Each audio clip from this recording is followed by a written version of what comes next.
செல்ல பிள்ளைங்களா, எல்லோரும் நல்லா இருக்கீங்களா? சாப்பிட்டீங்களா? எப்படி இருக்கீங்க? நீங்கள் எல்லோரும் நல்லா இருக்கணும், அதில் ஆயாவும் நல்லா இருக்கணும் அப்படின்ட்டு எல்லோரையும் ஆசீர்வாதம் பண்ணுறேன். சரிங்களா? நான் இப்போ என்ன பேச வந்தேன்னு சொன்னால், ஆயாவுக்கு ஒரு வாழ்வாதாரத்தை ஏற்படுத்தி கொடுத்த, எனக்கு சூப்பர் ஸ்டார்ட் பண்ணுற ஆயாவுக்கு ஜிபி பண்ணி லைவ் ஆரம்பத்துலேருந்து என் செல்லப்பிள்ளை வந்து சொப்பனாவை அந்த வீடியோவில் சொல்லலை, நான் சொல்கிறேன். சொப்பனா தங்கம், ஐ மிஸ் யூ தங்கம், எல்லாருக்கும் தங்கம், எல்லாம் ரொம்ப ரொம்ப ரொம்ப ரொம்ப நன்றி. உனக்கு முடியாத நேரத்தில் கூட ஆயாவுக்கு சூப்பர் ஸ்டார்ட் பண்ணி ஜிபி ஆயாவுக்கு உதவி பண்ணியிருக்கிறீங்க. ரொம்ப ரொம்ப தேங்க்யூ தங்கம்.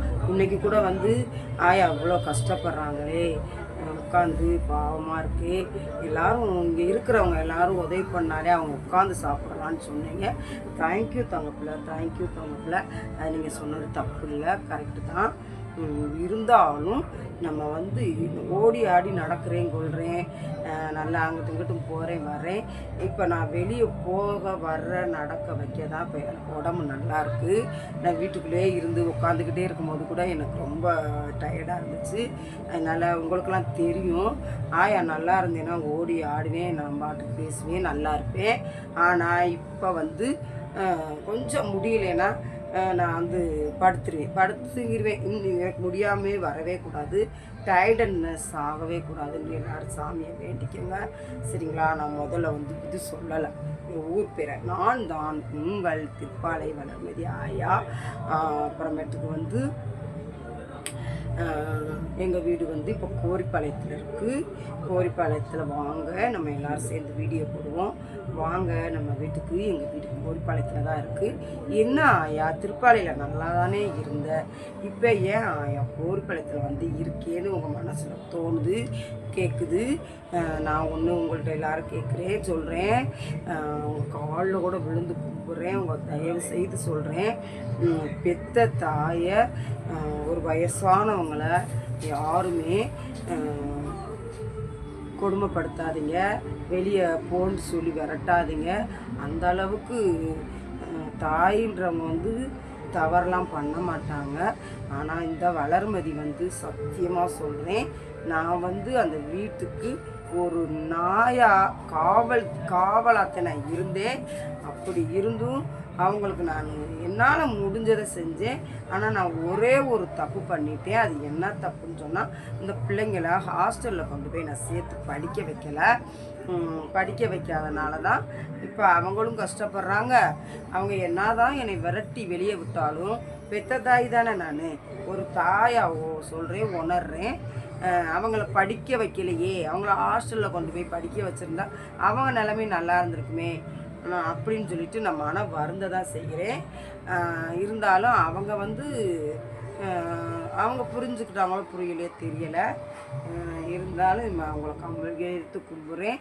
என்னைய ஒரு தாயாகவும் ஒரு ஆயாவாகவும் ஒரு பாட்டி, உங்கள் வீட்டு அம்மாவா நினச்சி நீங்கள் எனக்கு கஷ்டப்படுறத கண்ணால் நீங்கள் பார்த்த உடனேயே உனக்கு இது செஞ்சால் நல்லதா அது செஞ்சால் நல்லதா அப்படின்ட்டு எனக்கு ஒரு வாழ்வாதாரத்தை ஏற்படுத்தி தரீங்க.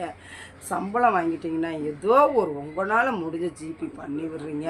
அதனால் வந்து எல்லா பிள்ளைங்களுக்குமே தேங்க்யூ. பெத்த தாயை வெளியே விடாதீங்க, அது பாவம். இப்போ வந்து எனக்கு வந்து வெளியே வந்துட்டேன், வந்து கோரிப்பாளையத்தில் தான் இருக்கேன். இருந்தாலும் எனக்கு இங்கே வந்து எங்கள் அப்பா வீடு இருந்தனால தான் அதை வந்து 2013 வெள்ளம் வந்துச்சு. வெள்ளம் வந்தப்போ இடிஞ்சிருச்சு. இந்த வீடு இடிஞ்சு 3 வீடாக இருந்தது. அந்த 3 வீட்டில் நாங்கள் வந்து எங்களுக்கு வீடு கொடுங்க, எங்களுக்கு வேணும் அப்படின்னு சொன்னோன்னையே எங்கள் சித்தப்பா, பெரியப்பா, சின்னம்மா, பெரியம்மா அவங்க மனசில் கஷ்டமாக இருந்தாலும் சரி, அவங்க வந்து வேதனையாக இருந்தாலும் சரி, ஐயோ நம்ம வீடு சின்னதாக போகிற ஏதோ நினச்சாலும் எங்களுக்கு அளந்து கொடுத்துட்டாங்கப்பா. நாங்களும் இப்போ அதனால தான் இந்த வீட்டில் நான் இருக்கிறேன். அதனால் ரொம்ப நன்றி. அதில் ஒரு சின்னது சொல்கிறேன், பேர் சொல்லாமல் சொல்கிறேன். அதில் நான் ஆரம்பத்திலேயே ரொம்ப கஷ்டப்படும் போதே ஆயா 1 ரூபா 2 ரூபா சேர்த்து தான் வைப்பேன். அதனால தான் அந்த சிறு சிறு சிறு சிறு சேர்த்து வச்சனால தான் இன்றைக்கி ஏதோ ஏதோ ஒன்று ஒரு அளவுக்கு பிள்ளைகளுக்கு ஏதோ ஒரு சின்ன வீடு கட்டி கொடுத்துருக்கேன். அந்த வீட்டில் தான் இருக்க முடியாமல் வெட்டி விட்டுட்டாங்க. அதை பார்த்து ஒருத்தவங்க வந்து போராமப்படுறாங்க, விஷம் பண்ணுறாங்க. அவங்க மனசில் ரொம்ப வேதனைப்படுறாங்க. அவ கூட தானே நீயும் சேர்ந்துருந்த, அவங்க கூட தானே பார்த்த, அவங்க கூட தானே பழகுன, அவங்க அவங்க அப்படி இப்படின்னு சொல்லிட்டு அவள் மட்டும் எப்படி இப்படி இருக்கா அப்படின்னால யாராக இருந்தாலும் சொல்கிறேன், 10 ரூபா 1 ரூபா 2 ரூபா சேர்த்து வச்சு நல்லபடியாக இருந்தால் தான் அந்த காசு செலவாகாது. 2வது நம்ம செலவெல்லாம் குறைக்கணும். இப்போ நீங்கள் 10 ரூபா கொடுக்குறீங்கன்னா நான் அதில் 5 ரூபா சேர்த்து வைப்பேன், 5 ரூபாய் செலவு பண்ணுவேன். நீ அப்படி இருந்தால் தானே முன்னேற முடியும். அடுத்தவங்கள பார்த்து உம்முறை குடிக்கக்கூடாது, அடுத்தவங்கள பார்த்து நம்ம ஏக்கமிடக்கூடாது, அவங்க நல்லா இருக்கவங்களே நினைக்கக்கூடாது. நான் ஆயா வந்து சத்தியமாக சொல்கிறேன், நல்லா தான் இருந்தேன். எங்கள் வளர்ந்த வீட்லேயும் சிங்கப்பூர்காரங்க வீடு நல்லா இருந்தேன். அப்புறம் எங்கள் வீட்டுக்காருமே நல்லவர் தான். அவர் வந்து நல்லா வச்சுருந்துறாரு, நல்லா பார்ப்பார், வேணுன்றதெல்லாம் எனக்கு வாங்கி கொடுப்பாரு. நல்ல தெய்வம் எங்கள் வீட்டுக்கார் வந்து ரொம்ப ரொம்ப ரொம்ப ரொம்ப தெய்வம். இன்றைக்கி எனக்கு துணைக்கு கூடயே அவர் இருக்கார், எங்கே போனாலும் எனக்கு தெய்வமாக இருக்கார். அப்படிலாம் இருக்கும்போது ஏன் இப்படிலாம் இருக்கக்கூடாதுன்னா சரிங்களா. பிள்ளைங்களை கஷ்டப்பட்டாலும் பிள்ளைங்களை படிக்க வைங்க, படிக்க வச்சாதான் அதுக வாழ்வாதாரத்துக்கு அதுக நல்லா இருக்குங்க. இன்றைக்கி என்ன தான் நாங்கள் ஆசை சேர்த்து வச்சு வீடு கட்டினாலும் அவங்க குறை தான் சொல்கிறாங்க. நீ வந்து அதை செய்யலை இதை செய்யலை, என் புருஷன் கவர்மெண்ட்டில் வேலை பார்க்கல, நானும் கவர்மெண்ட்டில் வேலை பார்க்கல, மதுரை ஜிஹெச்சில் நான் வேலை பார்த்தேன். இன்றைக்கி ஒழுங்காக அங்கே வேலை பார்த்துக்கிட்டே இருந்தேன்னா இன்றைக்கி பெர்மனண்ட்டாக இருப்பேன். இன்றைக்கி ஏன் வாழ்வாதாரமே வேறு, ஏன் பின்னாடியே வந்திருப்பாங்க எல்லா பேரும். இன்றைக்கி என்கிட்ட ஒன்றுமே இல்லைன்னா வெளியே பற்றிட்டாங்க. நான் வந்து கடவுளாக கொடுத்து எங்கள் பெரியப்பா சித்தப்பா வீட்டில் நான் வந்து இருக்கிறேன். அவங்களுக்கு எல்லாத்துக்குமே அவங்களுக்கும் நன்றி சொல்கிறேன். எங்கள் பெரியப்பா சித்தப்பாவாக இருந்தாலும் அவங்களும் நல்லா இருக்கணும், அவங்களுக்கும் நன்றி, ரொம்ப ரொம்ப நன்றி வீடு கொடுத்ததுக்கு. அப்புறமேட்டுக்கு இந்த எங்கள் தாத்தான்னு சொல்கிறேனே, அவங்க வந்து எங்கள் அம்மா பார்த்தவங்க, அவங்க ஏமாற்றிட்டாங்க. இந்த இருக்காங்க பாருங்கள், இந்த போட்டாவில் இருக்கவர் வந்து பெரிய தாத்தா, எங்கள் தாத்தாவோட அண்ணன் அவர். ஆனால் அவர் தான் எங்களுக்கு சிங்கப்பூர்லேருந்து பணம் அனுப்பிச்சு விட்டுட்டு எங்கள் அம்மா வந்து செத்து போச்சு சின்ன பிள்ளையிலேயே. அப்புறம் எங்களுக்கு வந்து அவர் தான் பணம் அனுப்பிச்சு விட்டுட்டு எங்களை பார்க்க சொல்லி வளர்த்தாரு. சூழ்நிலைகள்லாம் மாறிடுச்சு.